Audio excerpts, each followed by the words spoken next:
Hi friends, అసలకి ఈరోజు ఇలా జరిగిద్దని అస్సలు అనుకోలేదు. ఏమైందంటే మా ఇల్లు ఎయిర్‌పోర్ట్‌కి దగ్గరలో ఉంటది.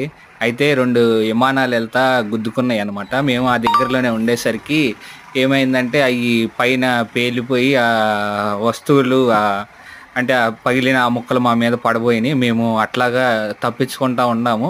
అయితే ఈలోగా ఒక పెద్ద ఒకటైతే మీదకొచ్చేసింది. ఒక పెద్ద అదే పగిలిపోయిన అది ఎయిర్‌పోర్టు అదే విమానం ముక్క ఒకటి బాగా మీదకొచ్చేసింది.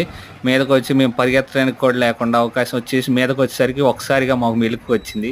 ఓహ్! అప్పుడు అర్థమైపోయింది ఇది కల అని అప్పుడు అర్థమైందనమాట. లేచి చూసేసరికి అంత ప్రశాంతంగా ఉంది. ఈరోజు వాతావరణం కూడా చాలా చల్లగా ఉంది.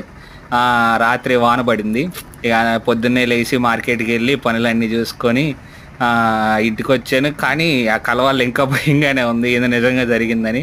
కానీ రాత్రి దారుణమైన కల అయితే వచ్చింది. ఇక ఇలాగే మీకు ఎప్పుడైనా ఎలాంటి కలలొస్తే కామెంట్ చేయండి.